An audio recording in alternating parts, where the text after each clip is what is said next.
बोलो बृहस्पति भगवान की जय हो। नमस्कार प्रिय भक्तजनों, आज मैं लेकर आई हूँ बृहस्पतिवार की व्रत कथा। भारतवर्ष में एक बड़ा ही प्रतापी दानी राजा राज्य करता था। वह नित गरीब ब्राह्मणों की सहायता करता था। ये बात उसकी रानी को बिल्कुल भी अच्छी नहीं लगती थी। न ही गरीबों को दान देती, न ही भगवान का पूजन करी। राजा को भी दान देने से मना करती थी। एक दिन राजा शिकार करने वन को चले जाते हैं।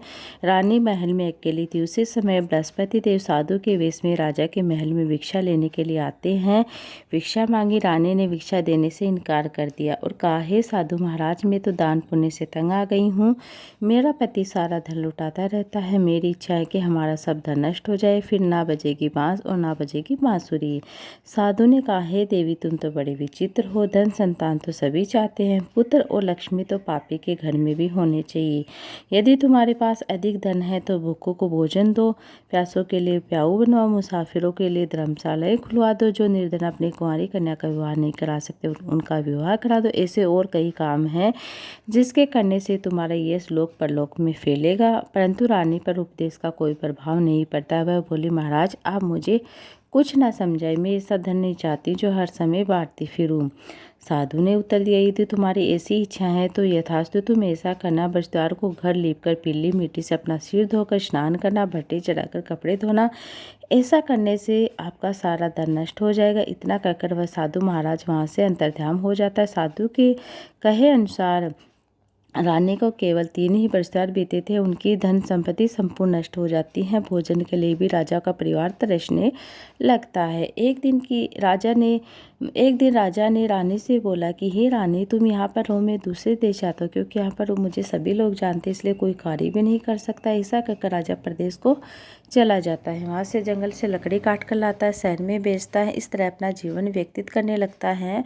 उधर राजा के प्रदेश जाती रानी उदासी दुखी रहने लगती है। एक बार जब रानी उदासी को 7 दिन तक बिना भोजन करे रहना पड़ा तो रानी ने अपनी दासी से कहा, हे दासी, पास ही नगर में मेरी बहन रहती है, तो उसके पास जा और धन ले आ, ताकि कुछ समय के लिए गुजारा हो जाए। दासी रानी की बहन के पास जाती है। उस दिन गुरुवार का दिन था। रानी की बहन ने उस समय बृहस्पतिवार की व्रत कथा सुन रही थी। दासी ने रानी की बहन को अपनी रानी का संदेश दिया। दासी ने रानी की बहन से अपनी रानी का संदेश दिया, लेकिन रानी की बहन ने कोई उत्तर नहीं दिया। जब दासी को रानी की बहन से कोई उत्तर नहीं मिलता तो वह बड़ी दुखी होती है और अपने नगर को लौट आती हैं। अपनी रानी को सारी बात बताती हैं। सुनकर रानी ने अपने भाग्य को कोसा। उधर रानी की बहन ने सोचा कि मेरी बहन की दासी आई थी, परंतु मैं उसे नहीं बोली, इससे वह दुखी हुई होगी। कथा सुनकर पूजा पाठ को समाप्त करके अपनी बहन के घर जाती है। हे बहन, मैं बृहस्पतिवार की व्रत कथा सुन रही थी। तुम्हारी दासी मेरे घर आई थी, परंतु जब कथा होती है तब न उठते न बोलते हैं। कहो दासी क्यों गई थी? रानी बोली, बहन, तुमसे क्या छुपा, हमारे घर में अनाज नहीं था। ऐसा कहकर रानी की आंखें भर आती है। उसने दासी समेत पिछले 7 दिनों के भूखे रहने की बात बता दी। रानी की बहन बोली, देखो, भगवान सभी की मनोकामनाएं पूर्ण करते। देखो, शायद तुम्हारे घर में अनाज रखा हो। पहले तो रानी पर विश्वास नहीं होता है, परंतु रानी की बहन के बार बार आग्रह करने पर दासी को अंदर भेजती है। उसे सचमुच अनाज से भरा घड़ा मिलता है। रानी से कहने लगती, हे रानी, जब हमको भोजन नहीं मिलता तो हम रोज ही व्रत करते हैं। इसे क्यों न इसे व्रत और कथा की विधि पूछ ली जाए, ताकि हम भी व्रत कर सकते हैं। जब रानी ने अपनी बहन से बृहस्पतिवार के व्रत के बारे में पूछा तो उसकी बहन ने बताया, बृहस्पतिवार के व्रत में चने की दाल मुनके से विष्णु भगवान का केले की जड़ में पूजन करे, दीप लगाए, व्रत कथा सुने, पीला भोजन भी करे। इससे बृहस्पति देव प्रसन्न होते हैं। व्रत और पूजन विधि बताकर रानी की बहन अपने घर को लौट आती हैं। 7 दिन के बाद जब गुरुवार आया तो रानी और दासी ने व्रत रखा। गुड़साल में जाकर चना और गुड़ ले आती है, फिर केले की जड़ से विष्णु भगवान का पूजन करती है। पीला भोजन कहाँ से लाए, इस बात को देखकर दोनों बड़ी दुखी होती हैं। और चूँकि उन्होंने व्रत रखा था, इसलिए बृहस्पति देव उनसे प्रसन्न होते हैं। इसलिए एक साधारण व्यक्ति का रूप धारण करके 2 थाली में पीला भोजन लेकर आते हैं। दासी को देखकर कहते हैं, यह दासी, ये भोजन तुम्हारे और रानी के लिए है, तुम दोनों भोजन करना। दासी भोजन पाकर बेहद ही प्रसन्न होती हैं। फिर रानी के साथ मिलकर भोजन करती हैं। उसके बाद से सभी गुरुवार का व्रत करने पूछती हैं। बृहस्पतिवार भगवान की कृपा से उनके पास फिर से धन संपत्ति आ जाती है। परंतु रानी फिर से आलस्य करने लगती हैं। तब दासी बोली, देखो रानी, तुम्हें पहले से भी इसी प्रकार आलस्य करती थी। तुम्हें धन रखने में कष्ट होता था, इसी कारण सभी धन नष्ट हो गए। जब तक भगवान बृहस्पति की कृपा से धन मिला है अब तक तुम्हें फिर से आलस्य होने लगा है। रानी को समझाती हुए दासी कहती है, बड़ी मुसीबतों के बाद हमने धन पाया है, इसलिए हमें दान पुण्य करना चाहिए। भूखे मनुष्यों को भोजन कराना चाहिए, धन को शुभ कार्य में खर्च करना चाहिए। इससे हमारे कुल का और तुम्हारे कुल का यश बढ़ेगा, सुख की प्राप्ति होगी, पितर प्रसन्न होगी। दासी की बात मानकर रानी अपना धन शुभ कार्य में लगाना शुरू कर देती है। इससे पूरे नगर में यश फैलने लगता है। अब उधर राजा दुखी होकर जंगल में पेड़ के नीचे एक आसन जमाकर एक दिन बैठा हुआ था। अपनी दशा को याद करके व्याकुल होने लगता है। बृहस्पतिवार का दिन था। एकाएक उसने देखा कि निर्जन वन में एक साधु प्रकट होते हैं। साधु के वेश में स्वयं बृहस्पति देव थे। लकड़हारे के सामने आकर बोलते हैं, लकड़हारे, इस सुनसान जंगल में किस चिंता मग्न में बैठा है? लकड़हारे ने दोनों हाथ जोड़कर प्रणाम किया। उत्तर दिया, महात्मा जी, आप सब कुछ जानते, मैं क्या कहूँ? यह रोने लगता है। साधु को अपनी आत्मकथा सुनाता है। महात्मा जी ने कहा, तुम्हारी स्त्री ने बृहस्पति के दिन बृहस्पति भगवान का निरादर किया था। इसी कारण रुष्ट होकर उन्होंने तुम्हारी दशा कर दी है। अब तुम चिंता मत करना, मेरे कहे अनुसार चलना, तुम्हारे सभी कष्ट दूर हो जाएंगे और भगवान पहले से भी अधिक धन संपत्ति देंगे। तुम बृहस्पतिवार के दिन कथा किया करो। 2 पैसे से मुन के चना लाकर उसका प्रसाद बनाओ। शुद्ध जल के लोटे में अमृत मिलाकर कथा के पश्चात अपने सारे परिवार, कथा सुनने वाले प्रेमियों से अमृत प्रसाद बांटकर आप भी ग्रहण करो। ऐसा करने से भगवान तुम्हारी सब मनोकामनाएं पूर्ण करेंगे। साधु के ऐसे वचन सुनकर लकड़हारा बोला, हे प्रभु, मुझे लकड़ी बेचकर इतना पैसा नहीं मिलता जिससे भोजन करने को उपरांत कुछ बचा सकूं। मैंने रात्रि में अपनी स्त्री को व्याकुल देखा, मेरे पास कुछ भी नहीं है जिसे उसकी खोज खबर मंगा सकूं। साधु ने कहा, हे लकड़हारे, तुम किस बात की चिंता मत करो। बृहस्पति के दिन तुम रोजाने की तरह लकड़ियाँ लेकर शहर को जाना। तुमको रोज से दुगुना धन प्राप्त होगा, जिससे तुम भली भांति भोजन कर लोगे और बृहस्पति देव की पूजा का सामान भी आ जाएगा। इतना कर साधु अंतर्ध्यान हो जाता है। धीरे धीरे समय व्यतीत होने पर फिर वही बृहस्पतिवार का दिन आता है। लकड़हारा जंगल से लकड़ी काटकर किसी शहर में बेचने गया। उसे उस दिन से अधिक पैसा मिला। राजा ने चना गुड़ लाकर आधे गुरुवार का व्रत किया। उस दिन से उसके सभी क्लेश दूर हो जाते, परंतु जब दोबारा गुरुवार का दिन आता है तो बृहस्पतिवार का व्रत करना भूल जाता है। इस कारण बृहस्पति भगवान नाराज हो जाते हैं। उस दिन उस नगर के राजा ने विशाल यज्ञ का आयोजन किया और शहर में घोषणा करा दी कि कोई भी मनुष्य अपने घर को भोजन न बनावे, आग न जलावे। समझते हैं मेरे भोजन का इस आज्ञा को जो न मानेगा उसे फांसी की सजा दी जाएगी। इस तरह की घोषणा संपूर्ण नगर में करवा दी। राजा की आज्ञा अनुसार शहर के सभी लोग भोजन करने गए, लेकिन लकड़हारा कुछ देर से पहुंचता, इसलिए राजा उसके अपने साथ ले जाकर भोजन करा रहे होते। रानी की दृष्टि उस खूंटी पर पड़ी जिस पर हार लटका हुआ था। वह दिखाई नहीं दिया। रानी ने निश्चय किया कि मेरा हार इसी मनुष्य ने चुराया है। उसी समय सिपाही को बुलाकर उसको कारागार में डलवा देता है। जब लकड़हारा कारागार में पड़ जाता है, बहुत दुखी होकर विचार करने लगता है कि न जाने कौन से पूर्व जन्म के कर्म से मुझे दुख प्राप्त हुआ। उसी साधु को याद करने लगता है जो जंगल में मिला था। उसी समय तत्काल बृहस्पति देव साधु के रूप में प्रकट होते। उसकी दशा को देखकर कहने लगते, अरे मूर्ख, तूने बृहस्पतिवार की व्रत कथा नहीं करी है, इसी कारण यह तुझे दुख प्राप्त हुआ है। अब चिंता मत करना। बृहस्पतिवार के दिन कारागार के दरवाजे पर 4 पैसे पड़े मिलेंगे। तुझे बृहस्पति देव की पूजा करना, तेरे सभी कष्ट दूर हो जाएंगे। बृहस्पतिवार के दिन उसे 4 पैसे पड़े मिले। लकड़हारे ने कथा कही। उसी रात्रि को बृहस्पति देव ने उस नगर के राजा को स्वप्न में कहा, हे राजा, तुमने जिस आदमी को कारागार में बंद कर दिया है वह निर्दोष है। वह राजा, उसे छोड़ देना। तेरी रानी का हार उसी खूंटी पर लटका हुआ है। अगर तू ऐसा नहीं करेगा तो मैं तेरे राज्य को नष्ट कर दूंगा। इस तरह रात्रि के स्वप्न को देखकर राजा प्रातःकाल उठा। खूंटी पर हार लटका हुआ देखकर बुलाकर क्षमा मांगी। लकड़हारे योग्य सुंदर आभूषण देखकर विदा कर दिया। बृहस्पति देव की आज्ञा अनुसार लकड़हारा अपने नगर को चल देता है। राजा जब अपने नगर के निकट पहुंचता है तो उसे बड़ा आश्चर्य होता है। नगर में पहले से अधिक बाग, तालाब, कुएं, धर्मशालाएं बने हुए थे, मंदिर बने हुए थे। राजा ने पूछा, किसके बाग धर्मशालाएं हैं?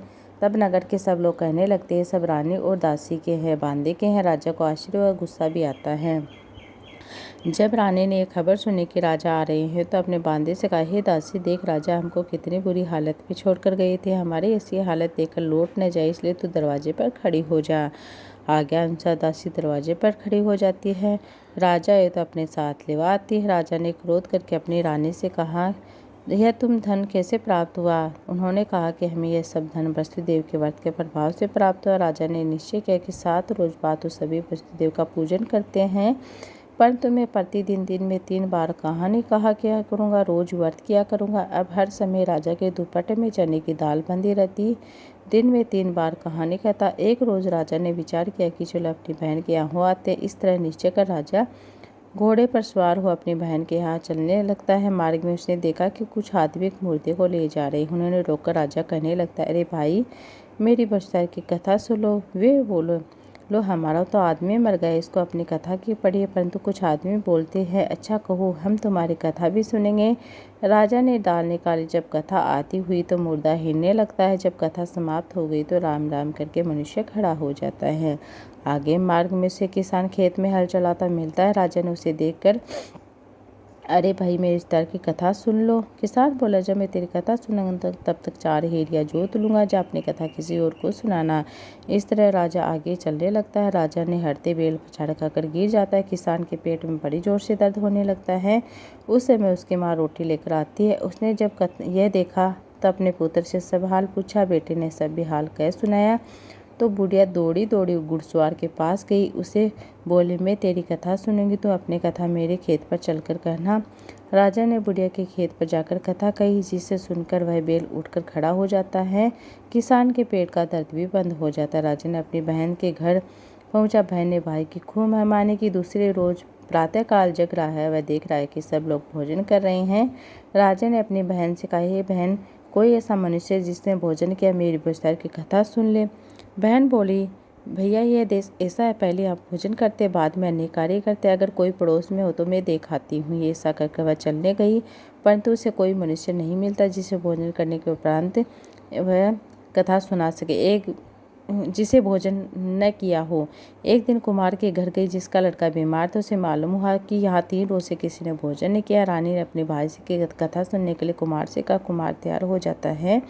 राजा ने जाकर विस्तार की कथा कही, जिसे सुनकर उसका लड़का ठीक हो जाता है। अब तो राजा की प्रशंसा होने लगती है। एक रोज राजा ने विचार किया, चलो अपनी बहन के एक दिन राजा ने विचार किया, अपनी बहन से कहा कि बहन, हम अपने घर को जाएंगे, तुम भी तैयार हो जाओ। राजा की बहन ने अपनी सास से कहा। सास ने कहा, चली जाना, परंतु लड़कों को मत लेके जाना, क्योंकि तेरे भाई की कोई भी औलाद नहीं है।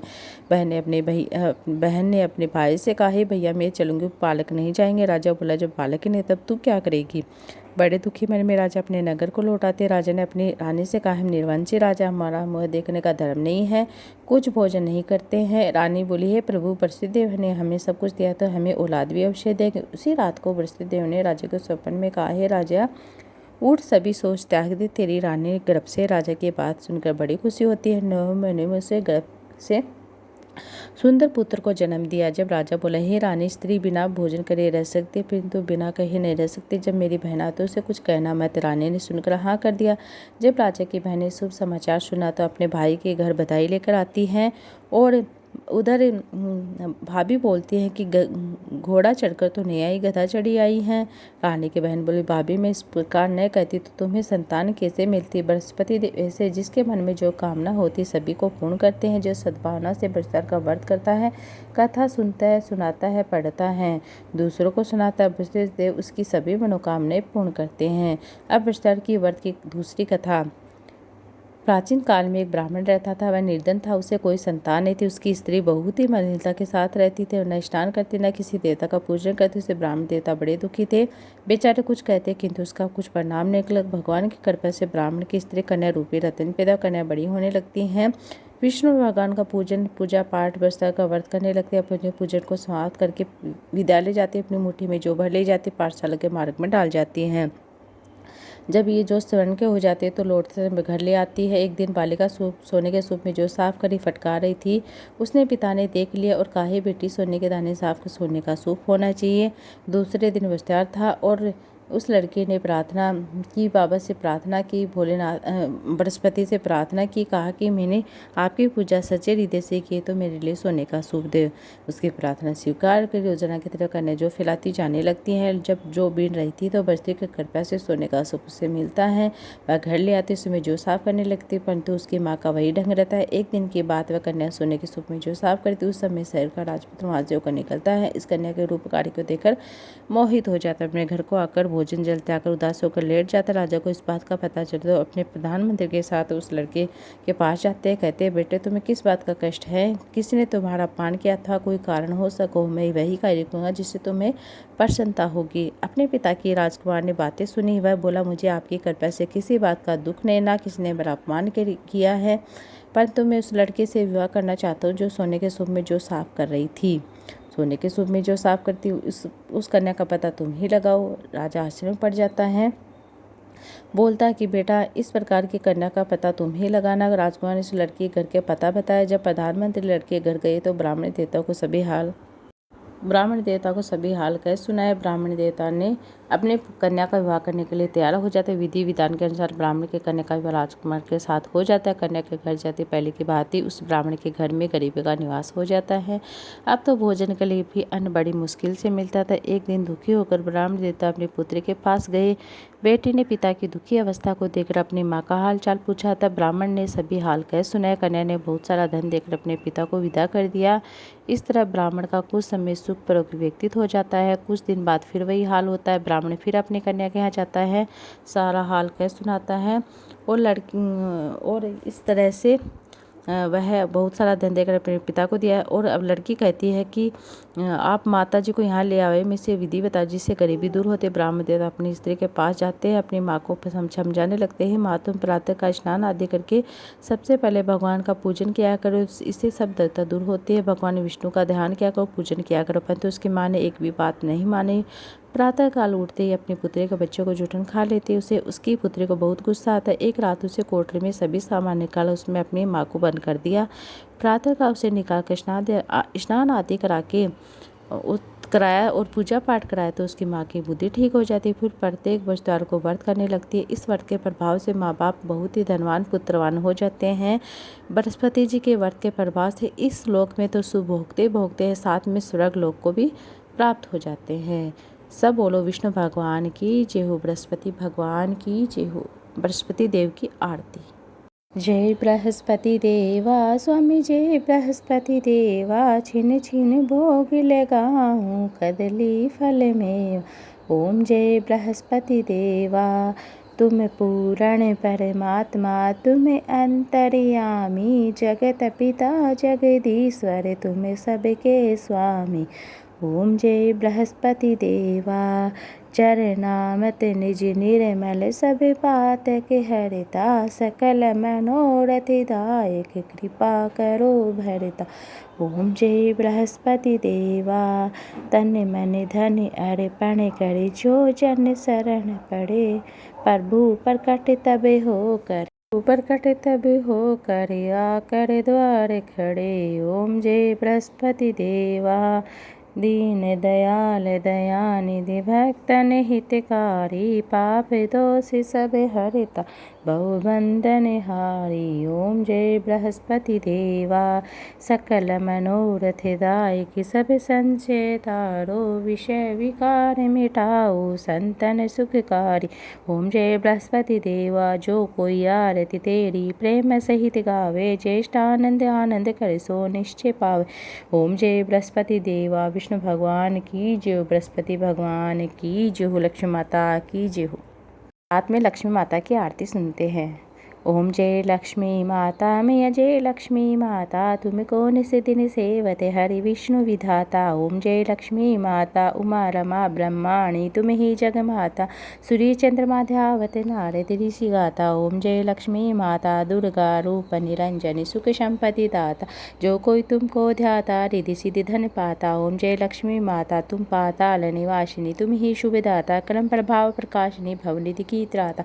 ओम जय लक्ष्मी माता, जिसे घर में तुम रहती सब सद्गुण आता, सब संभव हो जाता मन नहीं घबराता। ओम जय लक्ष्मी माता तुम बिन यज्ञ न हो वे वस्त्र न कोई पाता, खान पान का वैभव सब तुमसे आता। ओम जय लक्ष्मी माता शुभ गुण मंदिर सुंदर शीरोधि दी जाता, रतन चतुर्दश तुम बिन कोई नहीं पाता। ओम जय लक्ष्मी माता महालक्ष्मी जी की आरती जो कोई नर गाता, उरे आनंद समाता पाप उतर जाता। ओम जय लक्ष्मी माता मैया ओम जय लक्ष्मी माता मैया ओम जय लक्ष्मी माता तुमको निस दिन सेवत हरि विष्णु विधाता।